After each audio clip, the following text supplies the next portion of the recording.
bonsoir à toutes et à tous. Merci d'être là si nombreux à cette dernière séance du séminaire Babylone, psychanalyse et littérature. Et tout le monde.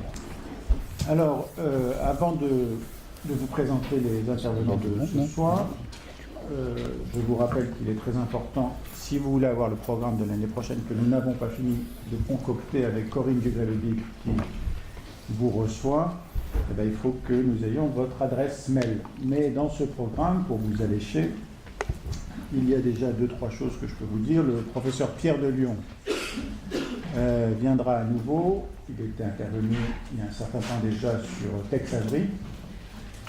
Il réfléchissait sur la possibilité d'aider le public à se représenter un certain nombre de dimensions autistiques grâce à Tex Avery.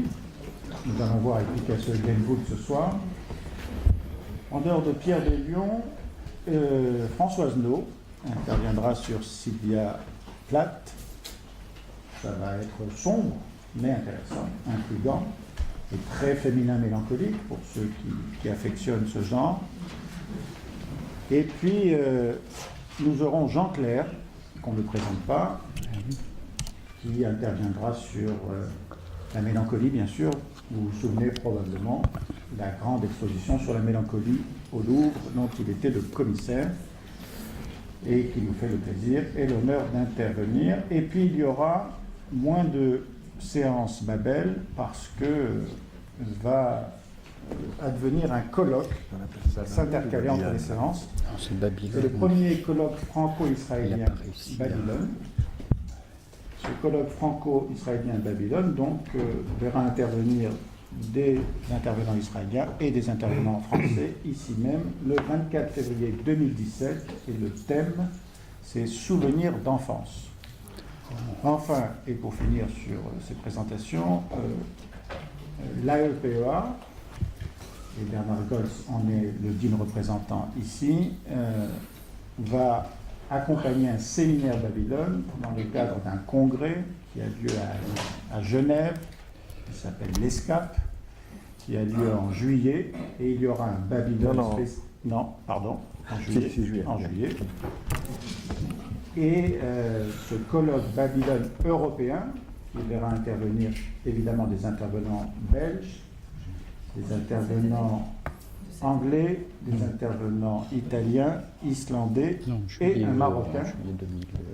Ces différents intervenants interviendront donc sur adolescence au pluriel à l'ESCAP Genève AEPEA en juillet 2017. Là aussi février 2017.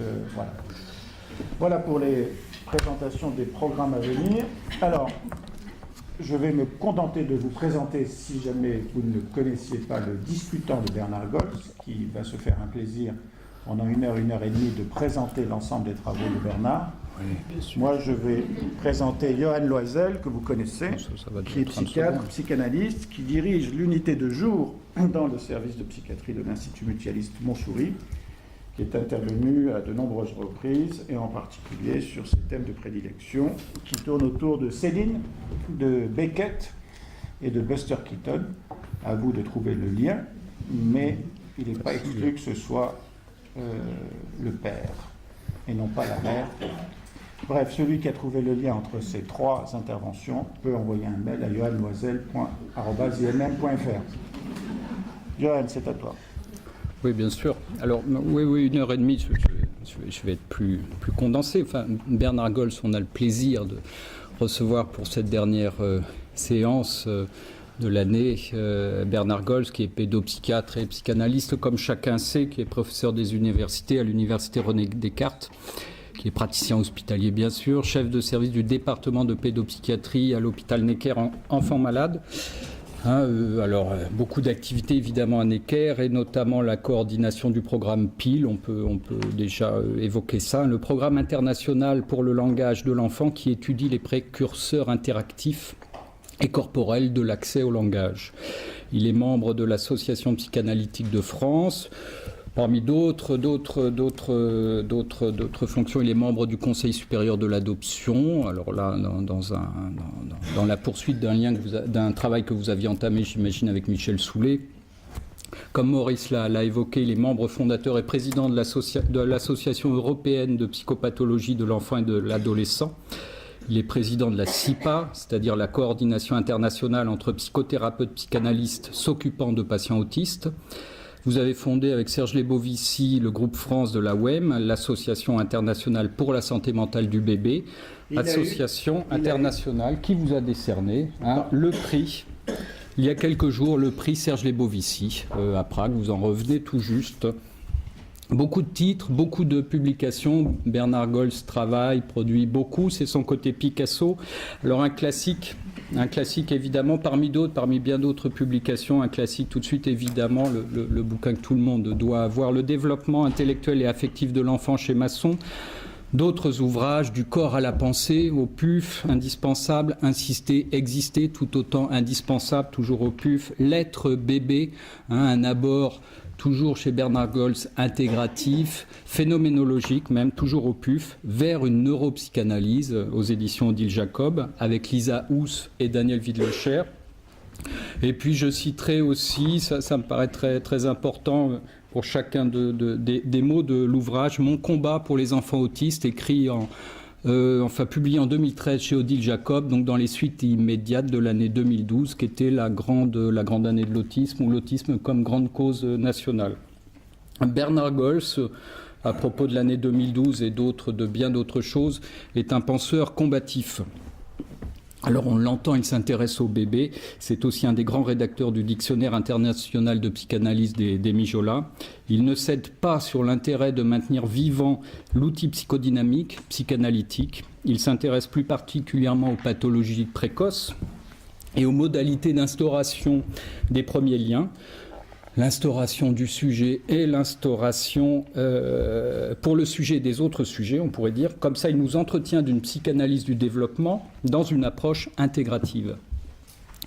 Alors s'il est un penseur combatif, c'est au service d'une cause, celle de l'organisation des contenants et contenus de pensée. Il écrit, il travaille, il nous nourrit en s'interrogeant toujours sur le comment ça se met en place, comment ça se frictionne, sur le comment en sachant mettre de côté, je crois, la question passionnelle de la cause. On peut déplorer les occasions ratées de dialogue, quelque chose qui vient de la pathologie précoce pour attaquer l'intégration, le partage.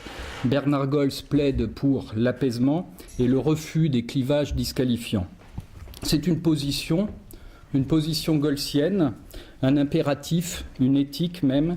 Et parmi les publications de Bernard Gols, j'ai souvenir, il y a une bonne dizaine d'années, d'une lettre, ou peut-être était-ce un article dans Libé, dans un journal, peut-être la catégorie rebond, ou une interview, je ne sais plus trop, mais en tout cas, je me souviens très bien du contexte. C'était il y a une dizaine d'années, c'était alors qu'une circulaire du ministère de l'Intérieur allait faciliter les procédures d'expulsion des familles sans papier.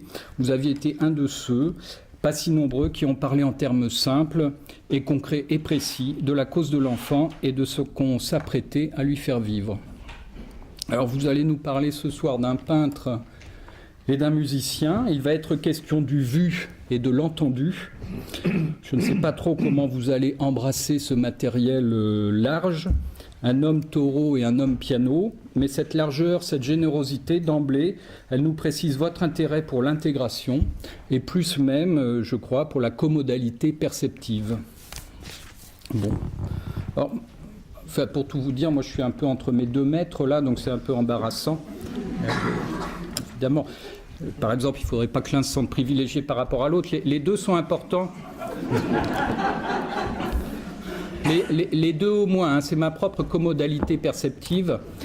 Et tous les deux, entre bien d'autres choses, ils m'apprennent l'importance des détours, l'importance aussi de penser nos théorisations en termes picturaux et musicaux.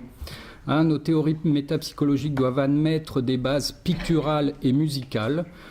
On va probablement en parler ce soir, mais le pictogramme décrit par Aulagnier, par exemple, la première mise en forme d'un schéma relationnel, le pictogramme, c'est du pictural. Et par exemple encore, l'accordage affectif décrit par Stern, c'est aussi de la musique.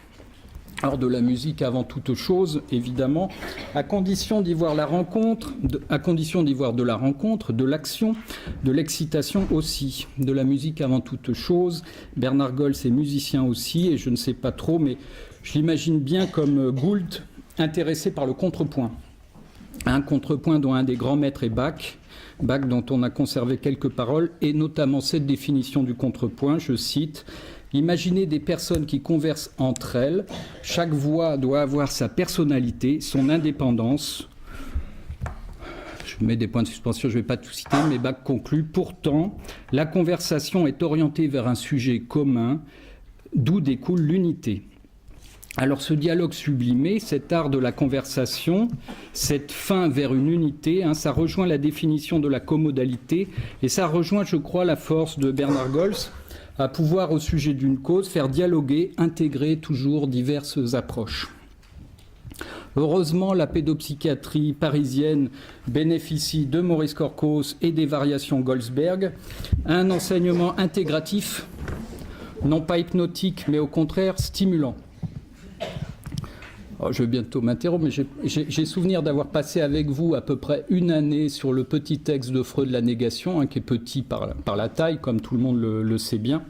À mon avis, on va reparler du négatif ce soir. Et si je peux me permettre, mais je vous laisserai la parole là-dessus parce que vous le direz bien mieux que moi, mais au passage, une très brève explication, bien sûr, de ce mot de négatif, parce que c'est le concept qui nous permet sans doute de penser, d'élaborer, et en même temps, c'est un concept, ce négatif, qui d'emblée amène une difficulté pour penser. La difficulté, elle est liée à la connotation morale, je crois, que l'on fixe instinctivement à ce négatif. Alors à Babylone, notre préoccupation n'est pas la morale en première intention, évidemment, donc ça tombe bien. Mettons de côté la morale et surtout considérons ce négatif dans une perspective développementale. Le négatif, c'est comme pour la photographie. Souhaitons évidemment ne jamais passer intégralement au numérique. C'est comme pour la photographie, ce négatif, ce qui permet à la représentation de pouvoir exister. C'est une épreuve préalable et le négatif qui nous permet de faire de la place pour faire advenir le jeu des représentations. Le négatif n'est pas que du destructif, au contraire. Comment il peut l'être, destructif? Comment il peut rester, ainsi confiner le sujet dans la destructivité? Comment ce négatif, au contraire, peut être plus constructif et créatif, se transformer en trait d'union, soutenir corps et pensée? C'est peut-être ce petit point, tout petit point de la théorie, petit mais très dense, le point qui se situe sur l'entrecroisement autiste-artiste. Et là-dessus, et maintenant, je vous laisse la parole.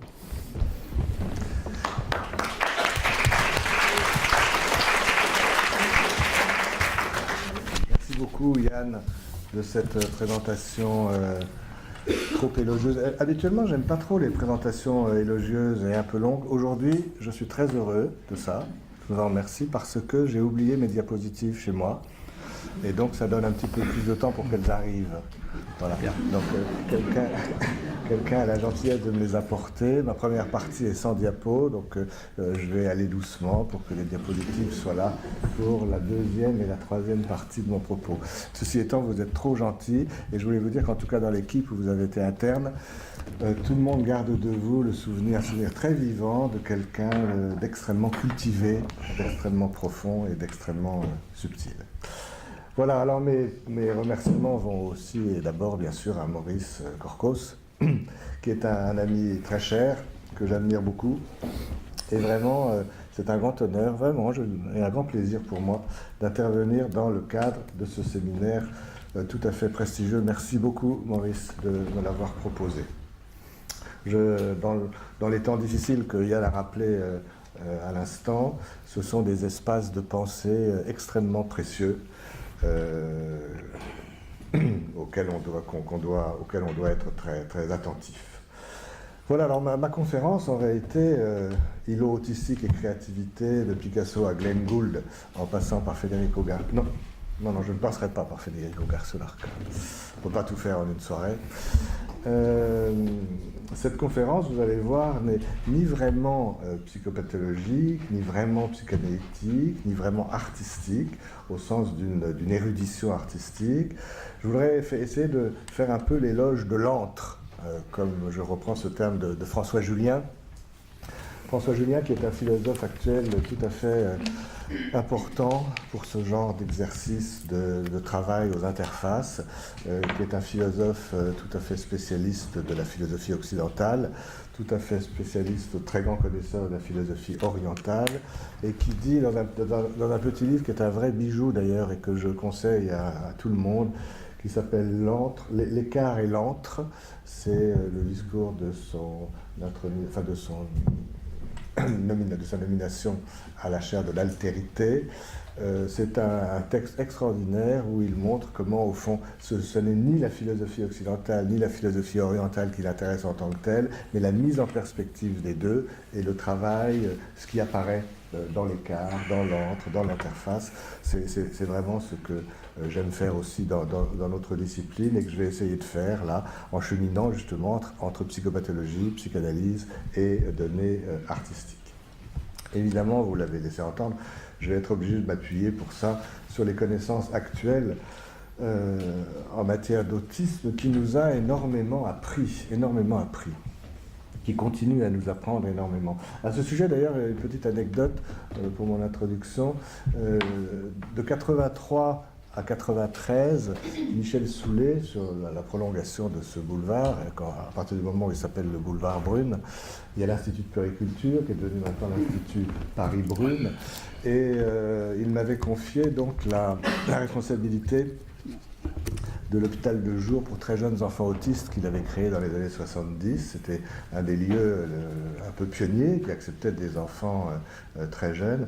D'ailleurs, pour être accepté dans le secteur du 14e, j'avais rencontré un certain nombre de personnes, dont Martine Agman qui est là et qui avait donné son aval pour que je puisse intégrer l'équipe de Michel Soulet. Je le remercie encore infiniment. J'ai beaucoup de reconnaissance pour ça. Voilà, et dans cet hôpital de jour en 83 où j'arrivais, l'équipe de l'ensemble du secteur du 14e, qui est un grand secteur, avait préparé une fête. Michel Soulet adorait les fêtes. Il avait un aspect très festif. Il adorait les fêtes, il adorait l'Italie, il adorait l'art baroque. Et les équipes le savaient, bien entendu. Et l'équipe de l'hôpital, chaque équipe du secteur avait préparé quelque chose. Et l'équipe de l'hôpital de jour avait préparé une petite scénette sur le thème de Venise et de Venise, des bals vénitiens, sur une musique de Vivaldi. C'était absolument magnifique, tout à fait susceptible de plaire à Michel Soulet. Et c'était l'époque aussi du manuel de psychiatrie de l'enfant et de l'adolescent au Presse universitaire de France. Alors, tout le monde cette équipe était habillée en costume vénitien. Il y avait des musiques, une farandole, des fumigènes. Enfin, il y avait quelques Vivaldi. C'était absolument magnifique. Et plusieurs brandissaient LSD, c'était psychédélique parce que c'était Lebovici, Soulet, Diatkin pour le manuel de psychiatrie de l'enfant et de l'adolescent. Et moi, je n'avais pas participé. J'arrivais juste à la création, à la composition de cette farandole vénitienne. Et donc, je découvrais avec tout le monde, c'était très beau. Et à la fin de cette farandole, toute l'équipe que j'allais animer pendant une dizaine d'années termine la farandole en disant « Et vive l'autisme, l'autisme vaincra ». Voilà. Alors, ça m'a fait bizarre. Parce que moi, j'étais évidemment beaucoup plus jeune, j'étais ambitieux, j'arrivais dans le 14e pour éradiquer l'autisme infantile du 14e arrondissement.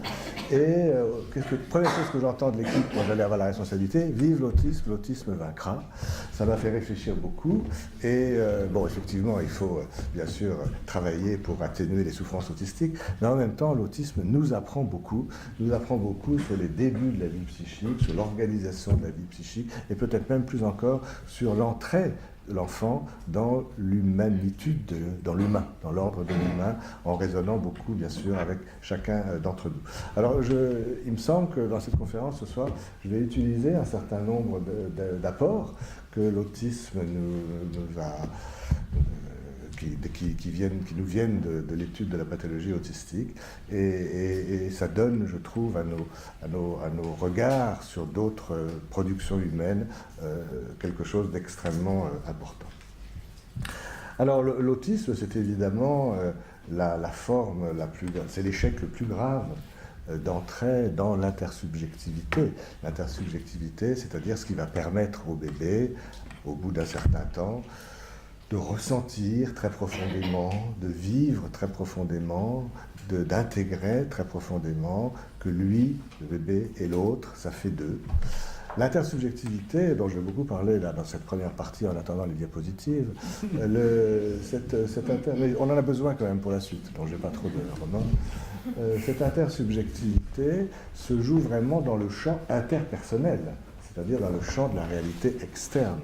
Le pendant, j'en dirai un petit mot tout à l'heure, mais le pendant de l'intersubjectivité dans le champ de la réalité interne, c'est la subjectivation qui parle plus, bien sûr, aux oreilles psychanalytiques, mais il y a des liens très forts dans l'édification, dans l'organisation, dans la dialectique chez le bébé, entre mise en place de l'intersubjectivité et mise en place de la subjectivation. Mais je vais décrire un certain nombre de choses dans le champ de la réalité externe. Pour l'instant, c'est plus facile. Alors, on va voir tout à l'heure ensemble les différentes manières dont on peut se représenter ça, mais quel que soit le modèle qu'on se donne de l'accès à l'intersubjectivité, ce qu'il faut vraiment comprendre, et j'en ai besoin pour Picasso et Gould en particulier, c'est qu'une fois que l'intersubjectivité s'est mise en place dans les bons cas, enfin dans la majorité des cas pour les enfants qui vont bien, ou en tout cas qui ne sont pas autistes, une fois que cette intersubjectivité est en place, ça n'est pas une conquête définitive et stable, quoi qu'il arrive. C'est une conquête à préserver en permanence tout au long de notre vie. Et bien sûr, il y a des moments où cette intersubjectivité doit pouvoir se réeffacer un petit peu, j'en dirais un mot, et au contraire se remettre en place. C'est une conquête dynamique à préserver tout au long de la vie. Et on en reparlera, mais ne serait-ce que dans l'amour, il faut bien que de temps en temps, cette intersubjectivité s'estompe pour qu'on puisse se fusionner, se refusionner avec l'autre, vivre ensemble dans une intimité psychique et physique partagée, ne jamais pouvoir relâcher l'intersubjectivité acquise, c'est se condamner aussi à ne pas pouvoir vivre des partages émotionnels, des expériences esthétiques ou émotionnelles. C'est évidemment une difficulté profonde pour ceux qui ne peuvent pas. Voilà, donc on va s'avancer tout doucement vers la question une fois que l'objet est né, c'est-à-dire une fois qu'il a été repéré par le bébé comme un objet extérieur, les objets, l'objet primaire en particulier, que va devenir cet objet, quel va être son statut, quel va être son traitement. J'anticipe un petit peu sur la suite, mais je voudrais vraiment faire sentir que l'existence c'est un bon terme d'ailleurs, puisque c'est vraiment sa situation comme au dehors, comme vécue en extériorité, l'existence de l'objet, c'est le fruit d'une construction et d'une déconstruction permanente. Encore une fois, ce n'est pas quelque chose qui est acquis une fois pour toutes au début de la vie. Et ce que j'essaierai de montrer, c'est qu'il y a chez Picasso, quand les diapos seront là, on le verra, il y a à certains moments de son œuvre, une intention de détruire l'extériorité de l'objet externe. Et chez Gould, on va le voir, un problème concernant le public en tant que tiers externe auditeur de sa musique. Voilà, c'est pas donc une analyse biographique détaillée de la vie de Pablo Picasso ou de Glenn Gould que je vais essayer de faire, mais plutôt proposer des pistes de réflexion à partir de leurs œuvres et de quelques aspects existentiels. Voilà, alors vraiment, peut-être une dizaine de minutes là, j'ai vraiment besoin de faire quelques rappels sur cette intersubjectivité, qui est l'accès à l'intersubjectivité qui est réussi par la plupart des bébés, mais dans lesquels, qui pose un énorme problème aux futurs enfants autistes. Et aujourd'hui d'ailleurs, qu'on soit psychanalyste, qu'on soit neuroscientifique, qu'on soit pédiatre, qu'on soit neurologue, c'est à ce moment-là que les polémiques sont les plus violentes. Mais en réalité, il y a quand même une définition qui peut convenir à tout le monde de l'autisme, qui serait de dire que l'autisme, je le redis, est la forme la plus grave de l'échec de l'accès à cette intersubjectivité. L'intersubjectivité, c'est-à-dire cette possibilité de vivre l'autre comme extérieur à soi-même. Donc, quand on parle d'intersubjectivité, bon, le mot est un petit peu sec, hein, si vous voulez, à 9h du soir, j'en conviens. Mais en fait, l'idée n'est pas aride. L'idée, c'est vraiment qu'est-ce qui fait qu'à bout d'un moment, un enfant va pouvoir ressentir l'autre comme un autre. Moi et l'autre, ça fait deux. Entre moi et l'autre, il y a un espace, un écart intersubjectif entre les sujets, entre les personnes, dans la réalité externe. Et comment je vais pouvoir me distancier sans me perdre, tout en gardant des liens avec cet autre qui est en train de se différencier. Donc, quand on pense à l'intersubjectivité, à l'accès à l'intersubjectivité, enfin, on a envie, ou j'ai envie, ce geste, hein, comment est-ce que le bébé et l'adulte, les adultes qui prennent soin de lui, ces caregivers, comment est-ce que le bébé et les adultes peuvent se séparer sans s'arracher? C'est-à-dire que dans l'accès à l'intersubjectivité, il y a à la fois le creusement de l'écart intersubjectif, mais aussi il faut tisser des liens qui vont permettre aux bébés et aux adultes de rester en lien malgré la distanciation qui est en train de se mettre en place. On fait je fais ce geste-là, et Geneviève Hague, d'ailleurs, a proposé l'idée que peut-être si le geste de la prière était aussi universel, c'est parce qu'il avait quelque chose à voir avec ce mouvement très initial dans la vie de l'enfant, de séparation tout en restant en lien. Tout le problème du bébé, contrairement aux adolescents qui vont reprendre ça plus tard, et Maurice le sait bien, c'est de se détacher sans s'arracher. Hein, les adolescents disent on s'arrache. Non, on ne s'arrache pas. Enfin, adolescent peut-être, mais au début, la question, c'est de ne pas s'arracher. C'est de se détacher sans s'arracher, et donc de, ensemble, avec l'adulte, co-tisser, c'est vraiment une co-construction, co-tisser des liens qui vont permettre, des liens préverbaux, parce que ça n'attend pas le langage, hein, dès le début de la vie, il faut s'y mettre, le bébé et les adultes, à ensemble tisser des liens qui permettent de s'écarter sans se perdre.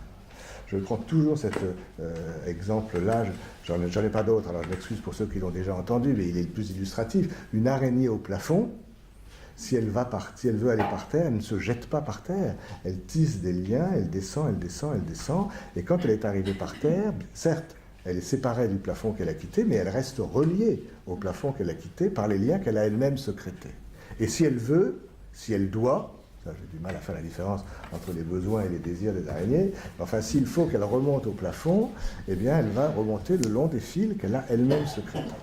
L'exemple n'est qu'à moitié bon, parce que dans l'histoire, le plafond ne fait rien d'autre que de tenir l'araignée, ce qui n'est pas très difficile, tandis qu'entre bébé et adulte, le travail est des deux côtés. Ensemble, les liens vont être co-tissés, co-secrétés, pour pouvoir rester en lien malgré l'écart, malgré l'antre qui est en train de se mettre en place. Et là, je vais plus vite, parce que ce n'est pas le sujet, mais les liens préverbaux qui doivent se mettre en place là, ce sont tous les liens sur lesquels que nous a appris la psychologie du développement précoce depuis 30 ou 40 ans.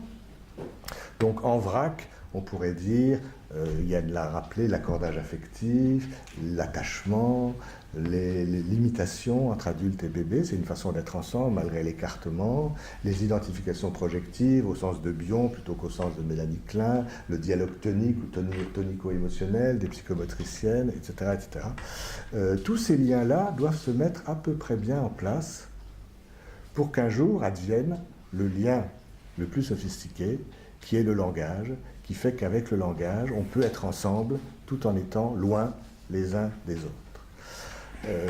J'aime bien toujours rappeler ce livre formidable de Jean-Bertrand Pontalis, L'amour des commencements, où il a cette phrase qui n'est pas énigmatique finalement, à travers ce qu'on vient de voir ensemble, où il dit « Si le langage nous touche à ce point-là toute la vie, c'est qu'il ne parle que de séparation, il est la séparation même. » Et d'une certaine manière, chaque fois qu'on parle à l'autre, pour pouvoir parler à l'autre, pour pouvoir penser à l'autre, il faut d'abord que l'autre soit vécu comme un autre extérieur à moi. Hein, si les enfants autistes ne parlent pas, ce n'est pas une question de bouche, de lèvres ou de langue. C'est parce que l'autre n'a pas encore un statut suffisamment stabilisé dans leur psyché. Donc il n'y a aucune raison qu'un enfant autiste puisse penser à l'autre. Enfin, il y a tous les degrés, mais en fait, puisse penser à l'autre ou parler à l'autre. Pour pouvoir penser et parler à l'autre, encore faut-il s'en être séparé, c'est le deuil de l'objet primaire, pour qu'advienne le symbolique.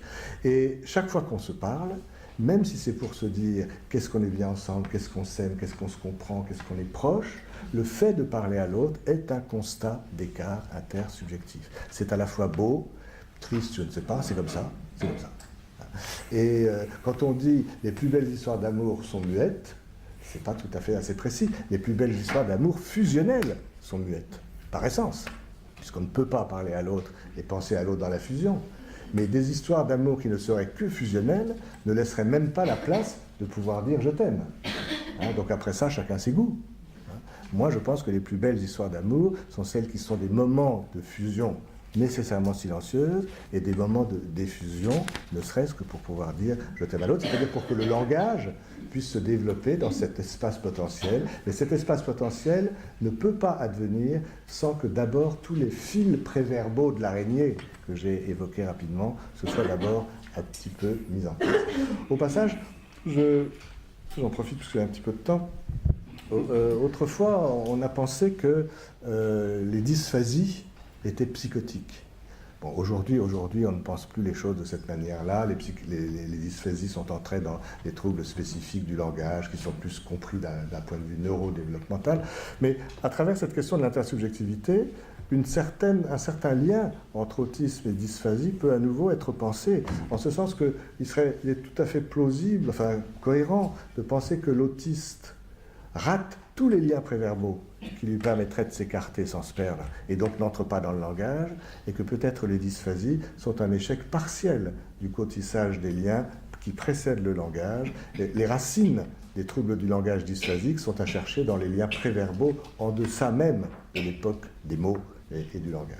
On a un énorme travail encore à faire devant nous, parce qu'on voit bien que trouble neurodéveloppemental, simplement pour désigner une dysphasie, ça laisse entièrement ces questions ouvertes.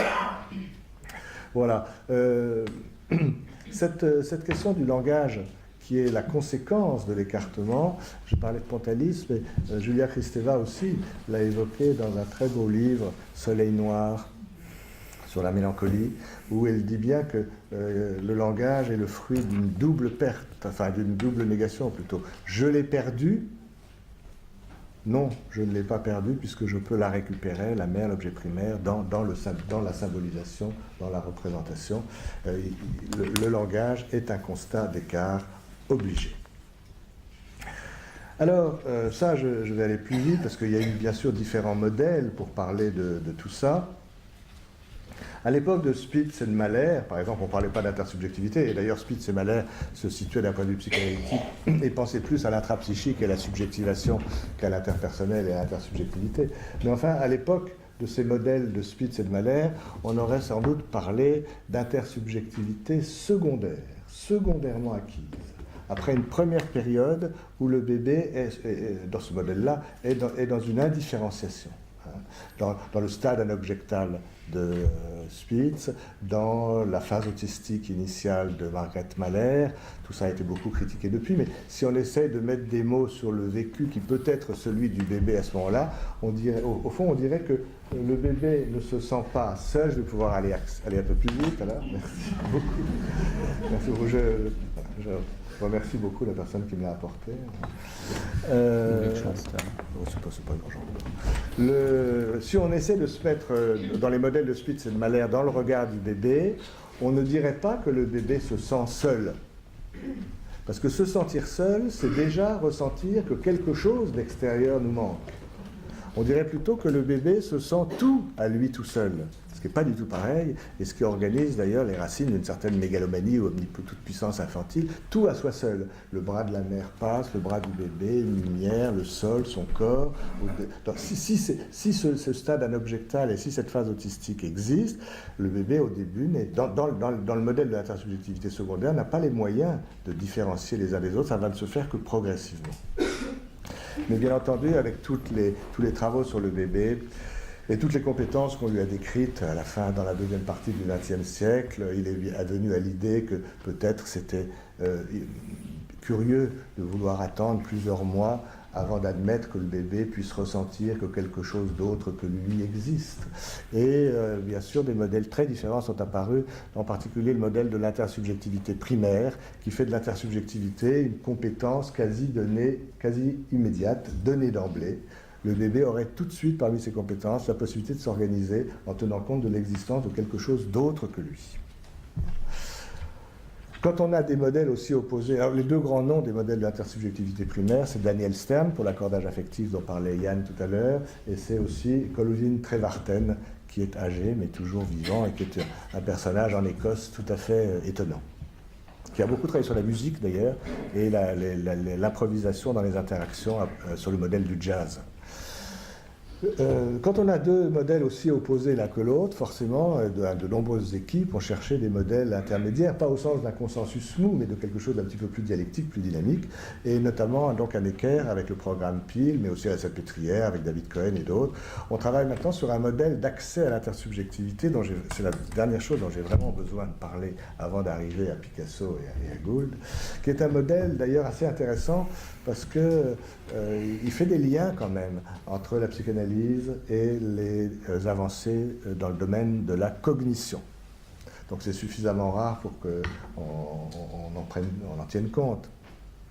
L'idée de ce troisième modèle, c'est de dire que n'importe quel bébé, quel que soit son devenir, qu'il soit appelé à devenir un bébé qui va bien, ou qu'il soit appelé à devenir un bébé autiste, tous les bébés, dès les premières heures, dès les premiers jours de leur vie, ont tout de suite dans la journée quelques petits moments où ils ressentent confusément qu'ils ne sont pas tout à eux tout seuls, qu'il y a quelque chose d'autre qui vient du dehors. Mais ça ne tient pas. Ça ne tient pas. Et l'ensemble de la journée, au fond, est une oscillation entre des moments, entre le pressentiment d'une vague différenciation et le moment de refusion, où les choses se referment et où ils se vivent dans un tout indifférencié. Autrement dit, il y aurait dans ce modèle-là, chez tous les bébés, des petits îlots d'intersubjectivité primaire, mais tout l'enjeu du développement précoce, c'est de faire que ces petits îlots d'intersubjectivité primaire puissent se stabiliser, croître et embellir, d'être de plus en plus fréquents et de plus en plus durables dans la journée pour aboutir à une intersubjectivité secondairement plus stabilisée. Mais pas à partir de rien, pas à partir de l'indifférenciation, à partir de petits germes, de petits noyaux, de petits moments où le bébé a vaguement le sentiment que quelque chose d'autre que lui existe. C'est pas encore une intersubjectivité très sophistiquée, hein, c'est pas papa, maman ou l'autre, c'est je ne suis pas tout à moi tout seul, il y a quelque chose vient d'un ailleurs. C'est peut-être aussi confus que ça. Et Donald Melzer, un des grands auteurs post-kleiniens, qui est mort il y a une vingtaine d'années, en 1994, avait beaucoup étudié cette question à partir de son travail avec les enfants autistes, et il avait fait l'hypothèse qu'au moment de la tétée, quand tout se passe bien entre la mère et le bébé, eh bien, il décrivait la tétée comme un moment d'attraction consensuelle maximum, c'est-à-dire un moment d'attention réciproque particulièrement intense, qui fait qu'à ce moment-là, le bébé a la possibilité de prendre ensemble différents flux sensoriels.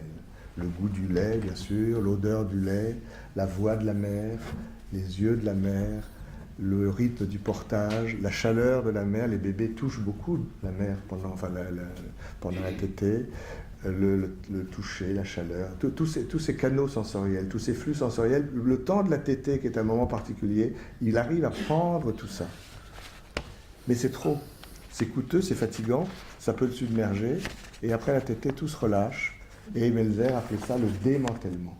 Les différents flux sensoriels se redispersent, se démantèlent, jusqu'à la prochaine tétée où il va les remanteler. Et au fond, ça, il l'a étudié chez les enfants autistes parce que c'est plus facile à voir, souvent, à partir de la pathologie. Mais on sait maintenant que ces mécanismes-là existent aussi chez le bébé normal, mais plus discrètement, plus fugitivement, on les voit bien. Alors, on n'a pas de bon mot parce qu'on appelle ça les mécanismes autistiques du bébé normal. C'est un peu troublant, parce que justement, le bébé qui va bien n'est pas autiste. Mais pour ne pas être autiste, pour ne pas être submergé de sensations, à certains moments, il doit cliver les choses, prendre du visuel, et pas tout à la fois, prendre de l'auditif, pas tout à la fois, prendre du tactile. Et puis à certains moments privilégiés de la journée, il n'y a pas que la tétée, il y a des moments interactifs forts, le jeu, le change, le repas, le bain, etc. Et bien à d'autres moments de la journée, à certains moments de la journée, là il peut rassembler. Melzer a appelé ça le mantèlement. Démantèlement, mantèlement, mantèlement, démantèlement. C'est tout un travail, sans doute très coûteux. Alors, pourquoi je parle de ça? Parce que pendant à peu près à la même époque où Melzer parlait de ça, les cognitivistes ont montré, alors eux ils travaillent moins avec des objets relationnels humains, ils travaillent plus avec des objets matériels, mais ça, c'est intéressant à mettre en perspective. Ils ont montré que si on veut ressentir un objet comme extérieur à soi, on doit absolument le percevoir par plusieurs canaux sensoriels simultanément, de manière polysensorielle. Si on pouvait, c'est peut-être pas possible d'ailleurs, une fois qu'on est névrotico-normal, c'est peut-être pas possible, mais si on pouvait percevoir un objet par un seul canal, sans doute on aurait beaucoup de mal à le ressentir comme à l'extérieur de soi, vivre l'objet en extériorité. J'ai une petite expérience aussi imparfaite que l'araignée au plafond de tout à l'heure, une petite expérience, si on touche quelque chose, qu'on ferme les yeux pour ne pas voir en même temps, et qu'on ne bouge plus pour ne pas relancer le flux tactile, au bout d'un moment, honnêtement, il y a quelque chose qui s'estompe quand même entre la peau, la table, et encore moins, et encore plus, la perception de l'espace entre la peau et la table. Derrida avait beaucoup parlé de ça. Et puis dès qu'on rouvre les yeux, évidemment, on sait bien que la table ne fait pas partie de notre schéma corporel. Vous me direz, on le sait aussi quand on a les yeux fermés, parce qu'on est adulte et qu'on a fait tout ce chemin-là. Mais il y a quand même quelque chose des frontières qui s'estompent si on essaie d'être en monosensoriel. Et ça, c'est très touchant chez les enfants autistes. Enfin, c'est le cas de le dire d'ailleurs. C'est très touchant chez les enfants autistes.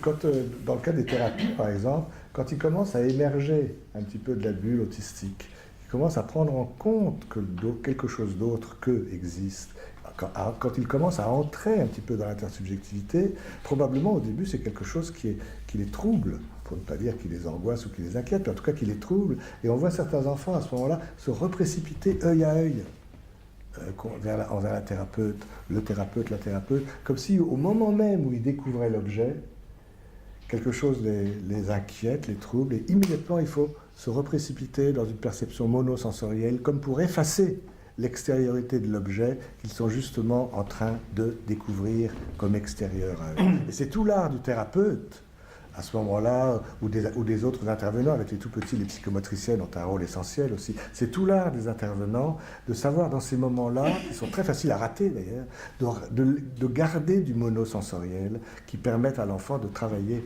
l'extériorité de l'objet. Hein. Donc en France, c'est Arlette Streri qui a beaucoup écrit là-dessus, avec des livres comme Toucher, Voir, etc.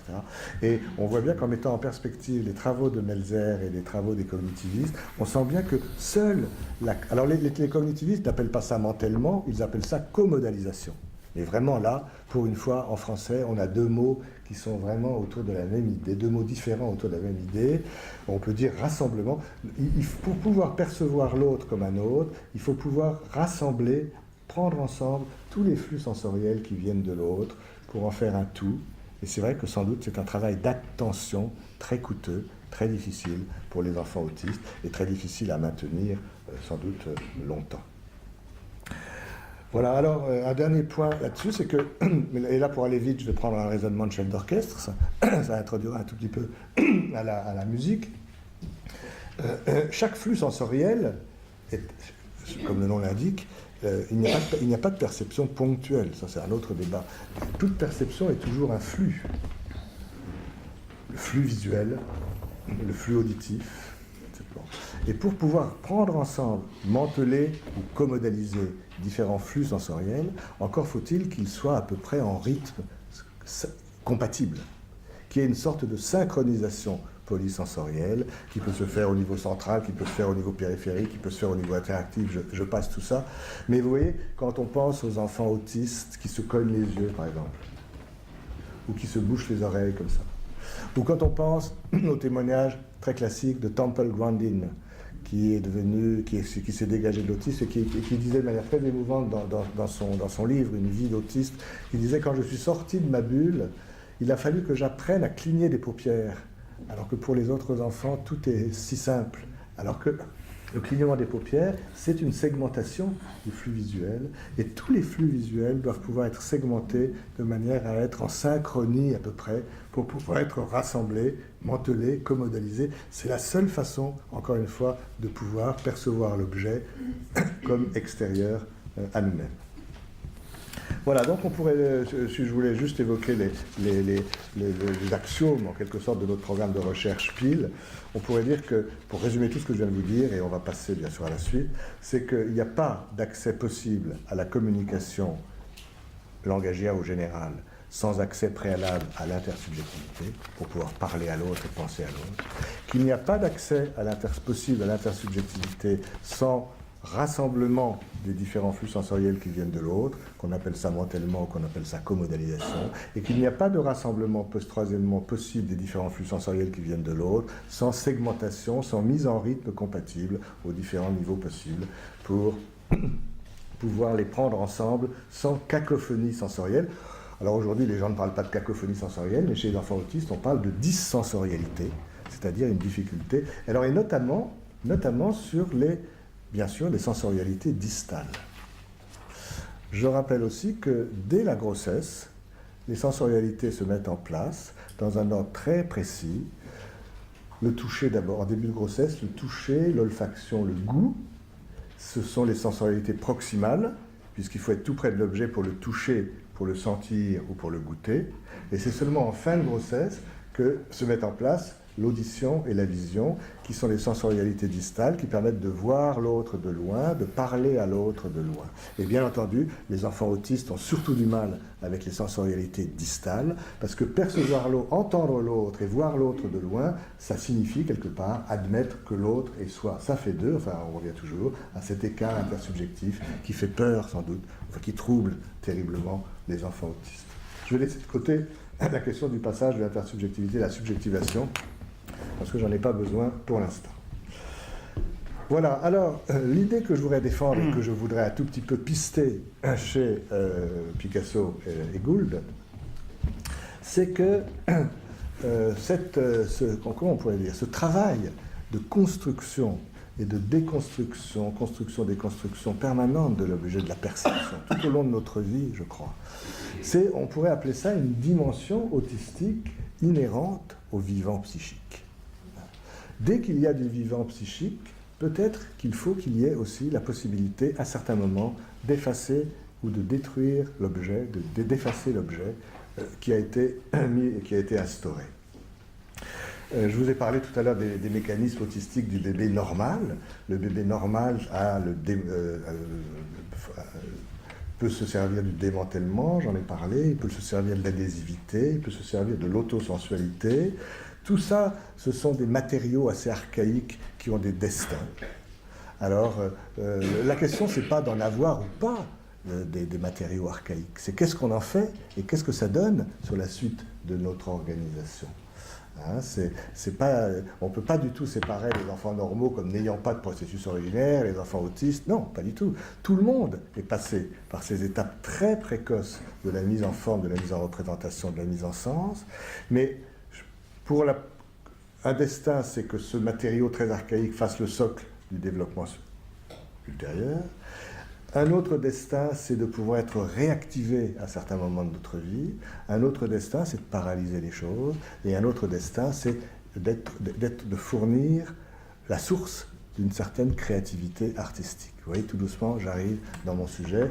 La plupart des grands artistes sont en lien assez vivant, nous semble-t-il, avec leurs matériaux archaïques initiaux de leur époque de bébé.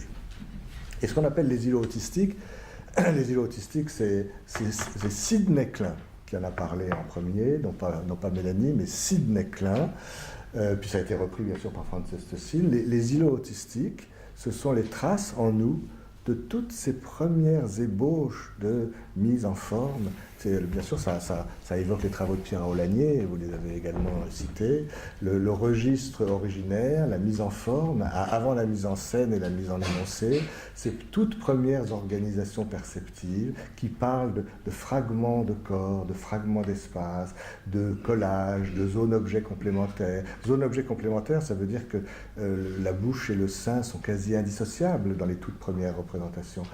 Pierre Aulagnier avait cette très jolie phrase qui disait l'objet, la bouche et le mamelon sont tellement complémentaires que ce qui arrive à l'un et ce qui arrive à l'autre sont indissociables. La bonne bouche est indissociable du mauvais sein, la mauvaise bouche est indissociable du mauvais sein. C'est tellement complémentaire, c'est quasi fusionné, c'est dans la proximité. Voilà.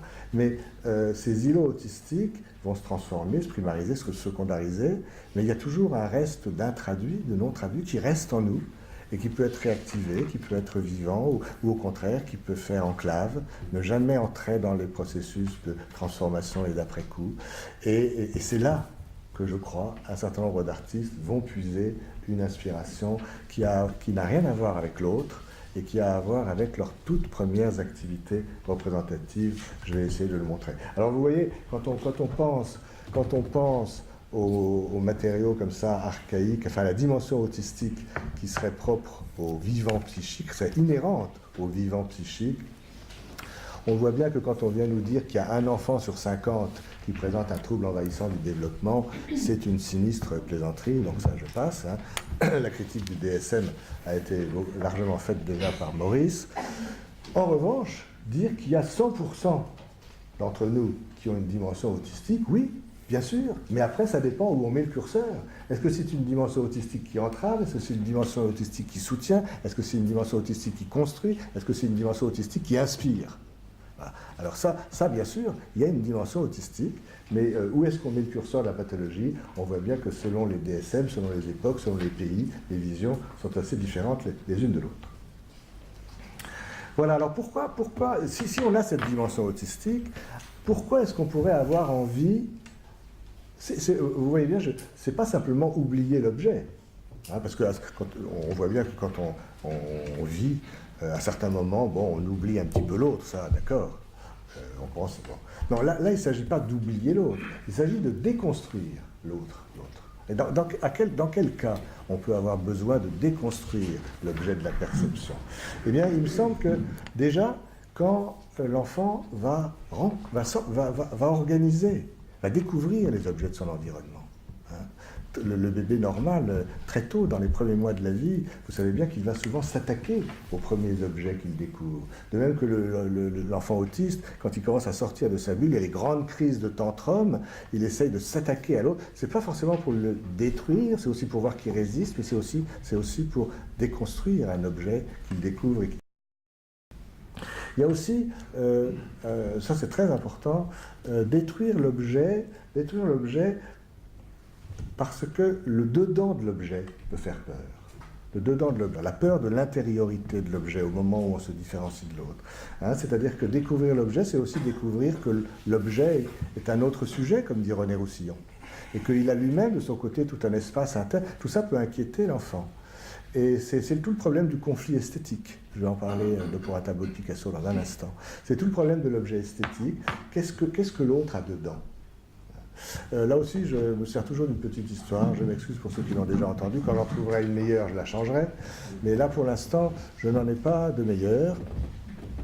C'est l'histoire enfin, c'est un court-métrage que j'avais vu il y a quelques années, il y a longtemps d'ailleurs, d'un très très court, mais donc je vais vous raconter brièvement aussi. Ça se passe dans un lieu indéfini.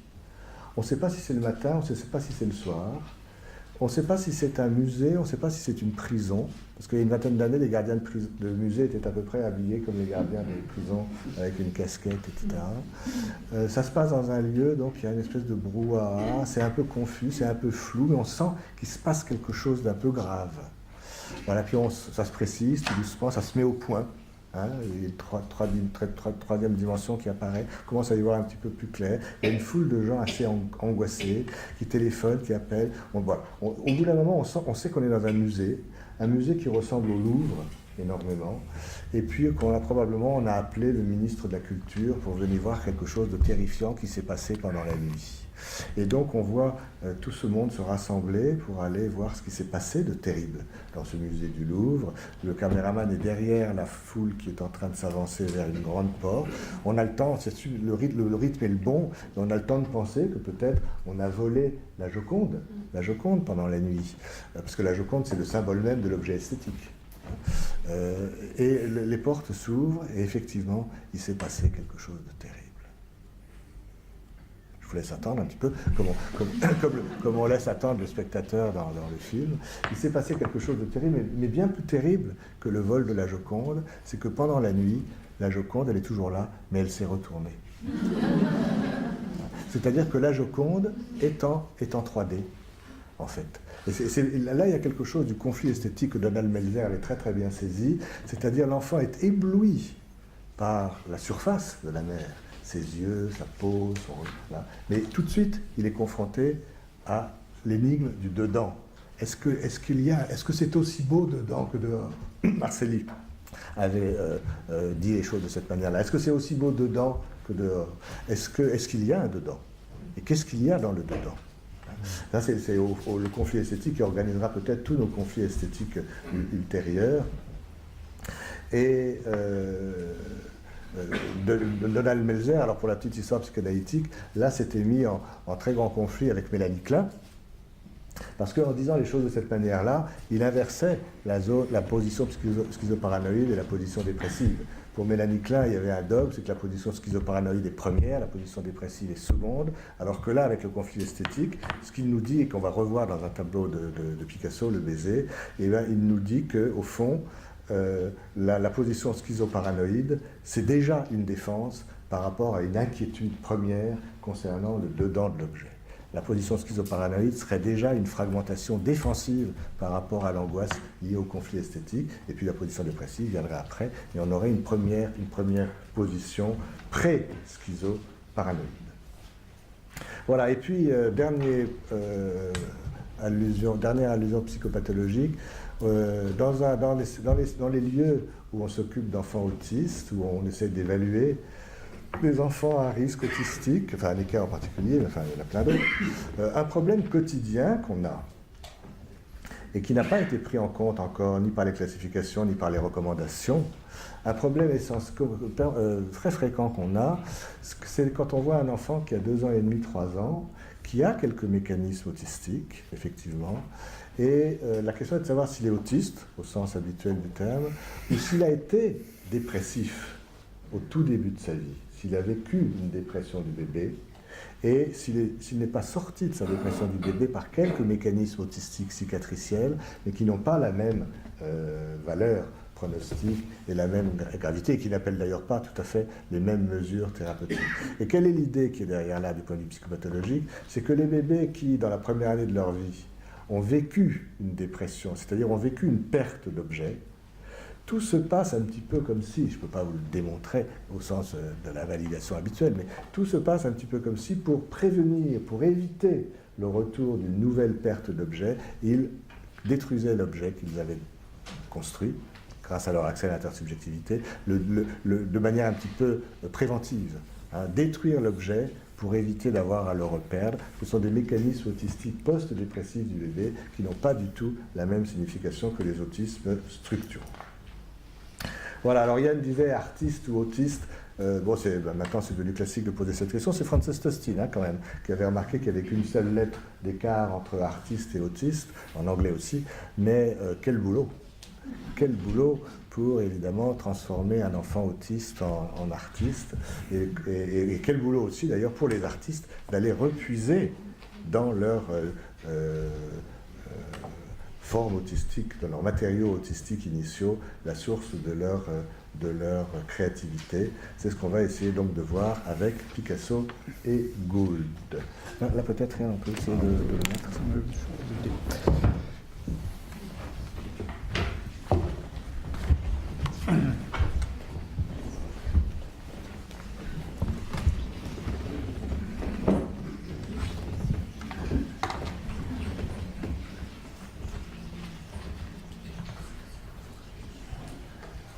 Alors vous voyez d'ailleurs, pendant que Yann installe ça, finalement je vous ai dit que les enfants autistes avaient surtout du mal avec les sensorialités distales, l'audition et la vue qui signifient l'écart intersubjectif, et effectivement pour l'illustrer je me sers de deux arts auditifs et visuels.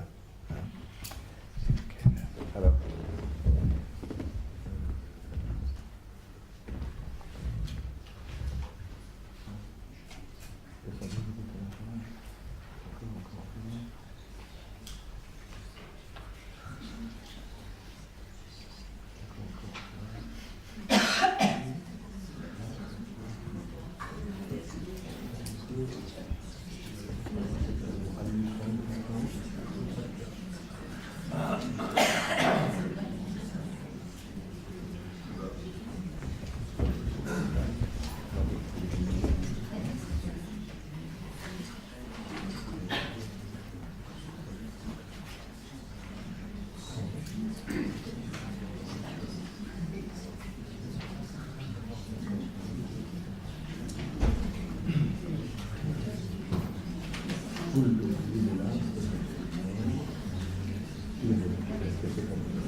Voilà, alors on va passer le début.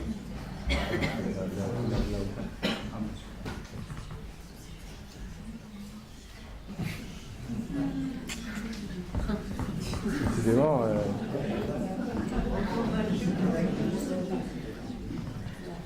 voilà. On va commencer par ce tableau-là. 1925, le baiser.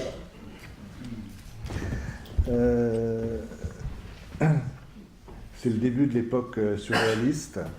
Et je ne sais pas encore tout à fait ce que je vais vous dire, mais déjà là je trouve qu'on a dans ce baiser quelque chose d'une tentative de Picasso de fragmenter l'objet.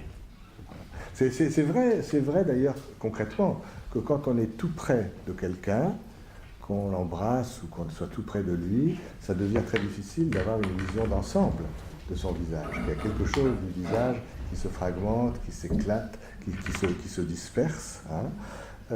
D'ailleurs, on sait bien que les enfants, quand ils ont par effet commis quelque chose qui est répréhensible ou qui leur paraît répréhensible, ils viennent se coller à l'autre, hein, comme pour faire éclater l'objet, la totalité de l'objet dont ils craignent une éventuelle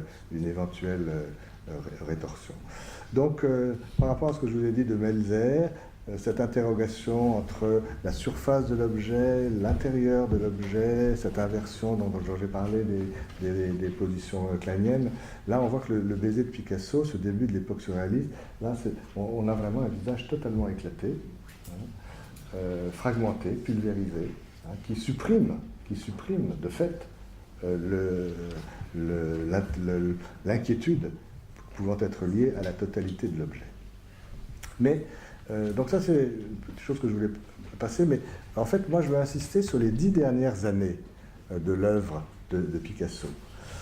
Bon, je redis vite, mais chacun le sait bien qu'il est né en 81, il est mort à 91 ans, donc en fait il est mort à Mougins, où il a passé les 10 ou 12 dernières années de sa vie, avec Jacqueline Roch, dans le dernier mât qu'il a eu, le mât qui s'appelait Notre-Dame de Vie. Il est resté là de 61 à sa mort 73. Il a énormément produit à cette dernière période de sa vie, pas seulement des tableaux d'ailleurs, mais aussi des gravures, beaucoup de gravures sur cuivre que ses voisins, les frères Cromlinck se sont empressés de tirer au fur et à mesure, évidemment. Mais il y a eu une exposition en Europe, il y a une dizaine d'années à peine, qui avait rassemblé tous les tableaux des 10 dernières années de la vie de Picasso. Pas les autres œuvres, mais les tableaux. Donc, cette période qui pour lui correspond à un âge entre 80 et 91.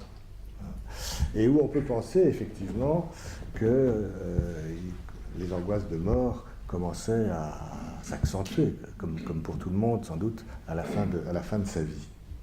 Et alors, dans cette exposition, ce qu'on voyait bien, c'est que sur la grande majorité de tous les tableaux peints à cette période-là, peut-être pas sur tous, mais enfin, il y a un thème récurrent qui devient extrêmement fort. Il existe aussi avant, dans d'autres tableaux. On peut retourner.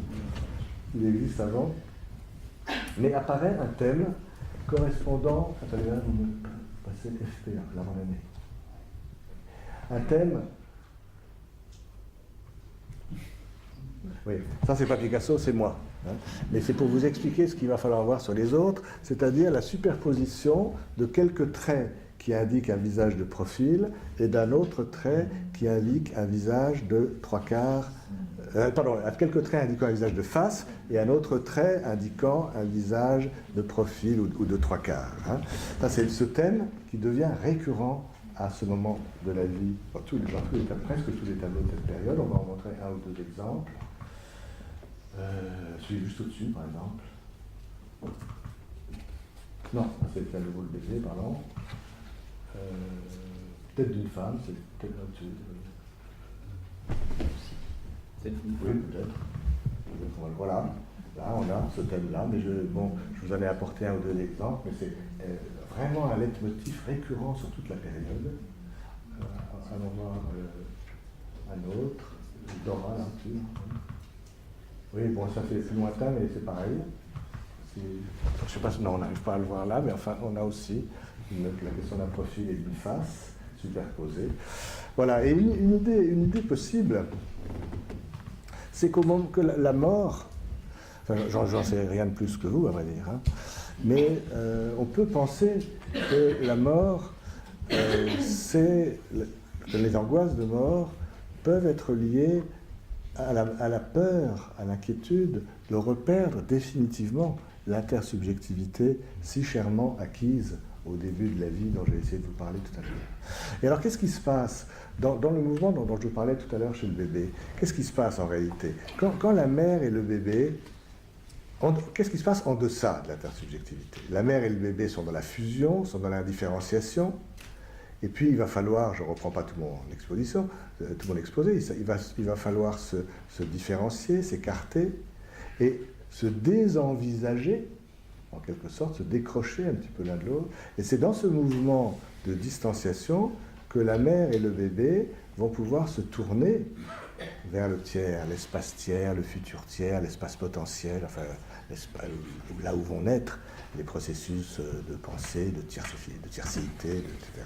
Et au moment, je prends Yann comme bonne mère transitoire. Avant l'intersubjectivité, nous sommes dans le collage, l'œil à œil, comme dit Geneviève Hague, le dévisagement, l'envisagement.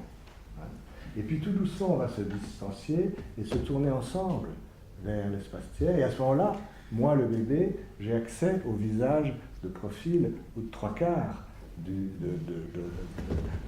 la figure maternelle. Mais c'est un passage très coûteux, très délicat. Et on peut imaginer que le bébé, pour atténuer, pour rendre ce passage plus progressif, plus doux, plus ménager, il va emmener avec lui le souvenir du visage de face pour venir y surimposer, y superposer l'accès au visage de profil qu'il est en train de vivre. À certains moments, évidemment, de sa journée, c'est pas 100%. Voilà, et une des idées que je soutiendrai volontiers, en tout cas dans un article qu'on a publié avec un collègue qui s'appelle Gérard Tchoulfayan, qui est un collègue de la Réunion, c'est que dans les angoisses de mort, enfin pour Picasso dans les 10 dernières années de sa vie, peut-être surgit ce souvenir de cette époque difficile, délicate, quand au début de sa vie il a émergé, quand il a accédé à l'intersubjectivité, quelque chose qui se réactive à ce moment-là, et que mon collègue Gérard Tchoulfayan avait pisté aussi chez Federico Garcia Lorca, où il y a la thématique du mourir de profil, qui est une très belle thématique aussi, je pense que Maurice la connaît, mourir de profil. Et quand on pense à ça, en regardant aussi les tableaux de Picasso, à ce moment-là, on se dit qu'il y a peut-être quelque chose d'un mouvement comme ça, un mouvement qui à la fin de sa vie lui a fait, enfin à la fin de sa vie, une dizaine d'années, mais enfin à la fin de sa période de créativité, l'a fait se réancrer, se replonger dans ces mécanismes initiaux de dégagement de l'intersubjectivité.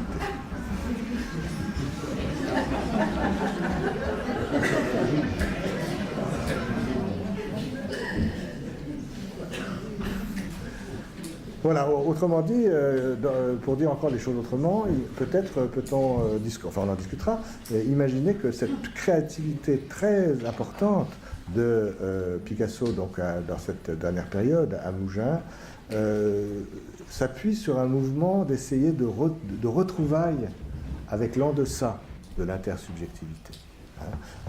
Avant de mourir et de perdre définitivement l'intersubjectivité, un mouvement de retrouvailles avec ce mouvement juste de passage entre l'en-deçà et l'au-delà de l'accès à l'intersubjectivité. Voilà, c'est une première chose que voilà ce que une piste de réflexion donc à propos de Picasso. Et je voudrais, alors maintenant, donc là c'est au fond pour Picasso, sa créativité, si cette hypothèse tient debout, serait en lien avec quelque chose concernant la construction, le dégagement, la construction initiale de l'objet, avec cette réactivation du mouvement archaïque. Tandis que chez Glenn Gould, on va avoir un autre problème qui est le problème de l'objet extérieur, mais notamment de l'objet à qui est dédiée la créativité, c'est-à-dire le public. Le public. Voilà, alors on va rechercher peut-être de Glenn Gould. Il faut retourner au fichier, et on l'a vu tout à l'heure. Oui, au-dessus, voilà. On va voir. Je crois qu'il y a tout ça, il y a pas de avec ça. Enfin, on est tous dans la ligne déjà. Non. Il y a tout en gris. Voilà. Bon, on va pour l'instant mettre ça, mais on en verra d'autres tout à l'heure, mais c'est pour parler sur un fond de photos de Glenn Gould.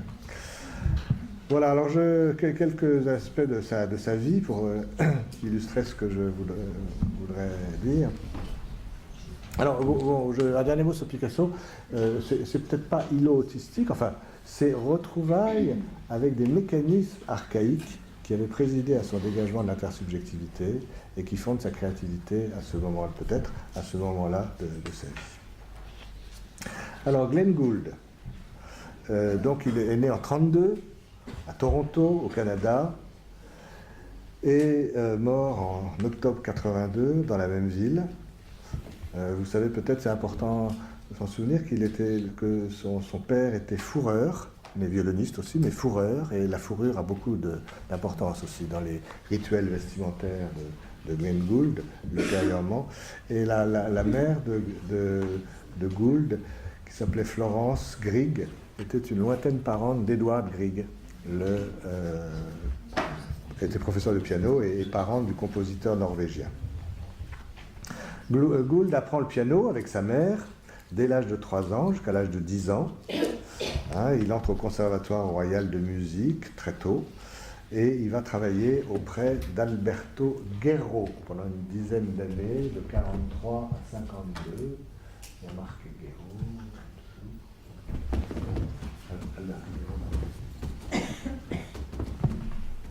Alberto Guerro. Pendant une dizaine d'années. Il va aussi apprendre l'orgue auprès de Frédéric Sylvester et la théorie musicale auprès de Leo Smith. Et c'est intéressant aussi de voir quand il est petit, c'est Alberto Guerro, et quand il est petit, il y a une très jolie photo, là il est marqué chien, piano, chanson. Voilà, où il est avec son chien qui s'appelait Nicky. Et en fait, c'était un chien très noble qui s'appelait Sir Nicholson of Gairlochid. Un chien très chic qui s'appelait Nicky. Et ce qui est encore plus intéressant, c'est que vous voyez sur sa partition en haut, au niveau de la pliure, il y a une petite perruche. Vous la voyez ? Au-dessus du coude gauche, tout en haut de la partition, il y a une petite perruche qui s'appelait Mozart. Voilà, donc il était entouré là, de Nicky et de Mozart. Et en fait, il a à peine 14 ans quand il reçoit son prix du conservatoire et fait sa première apparition publique en 1946. Il devient très vite très célèbre et à 25 ans, il a déjà donné des concerts dans tous les pays et notamment à la Société Radio-Canada. Il est pianiste, compositeur, écrivain, homme de radio, réalisateur. Il est surtout célèbre pour ses interprétations pianistiques, l'époque du répertoire baroque. Et il est surtout célèbre pour les deux enregistrements très célèbres des variations Goldberg de Bach en 1955 et en 1981, et qui n'ont d'ailleurs rien à voir l'une avec l'autre, tellement entre-temps il a changé, il a évolué. Il y a plusieurs minutes de différence entre la durée du premier enregistrement et la durée du deuxième.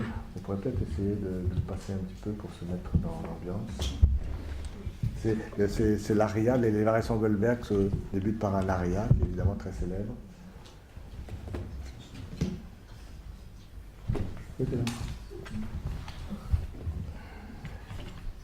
Et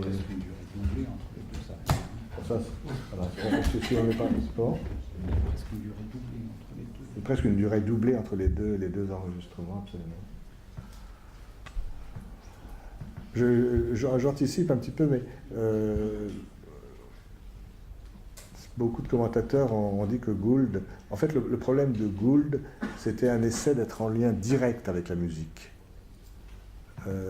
Comme s'il n'y avait pas de piano entre lui et la musique. Mais je vais y revenir.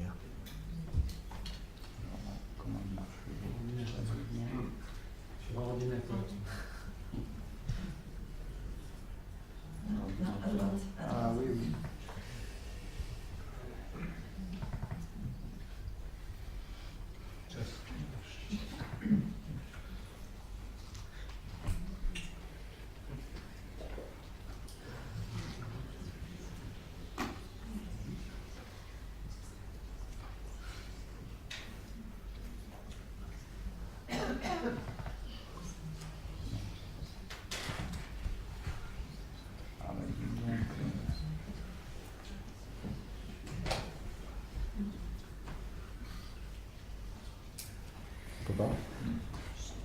Dommage. Bon, enfin, je pense que beaucoup de gens le connaissent, mais ça aurait été joli d'avoir un peu ça. Ouais. Pas. Le dos, là.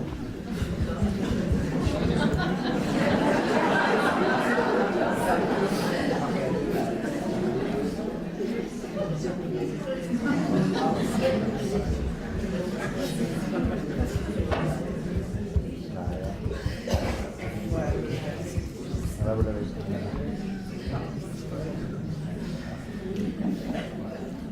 premier, dernier. Le premier. Oh, j'aime bien le premier, parce que j'en suis là.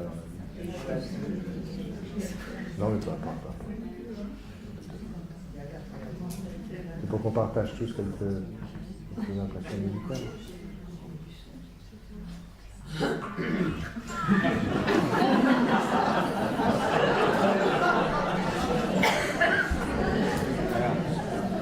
Un peu plus fort, là.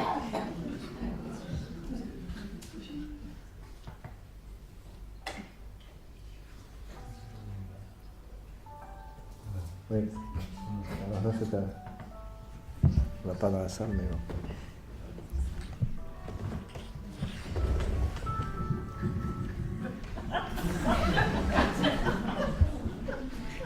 Attends. Ah, ce serait bien de partager un peu ça quand même.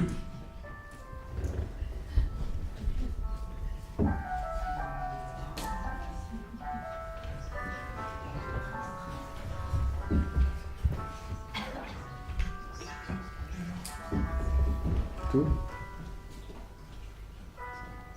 Nathalie.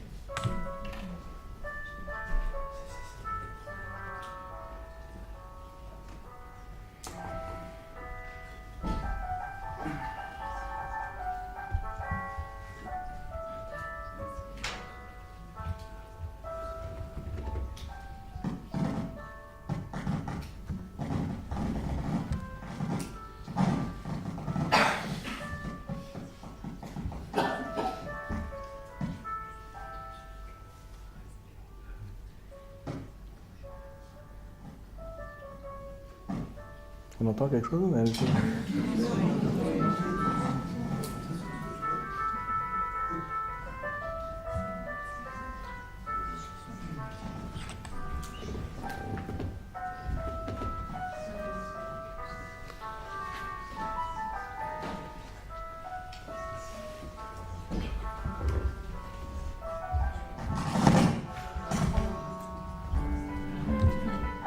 Merci beaucoup.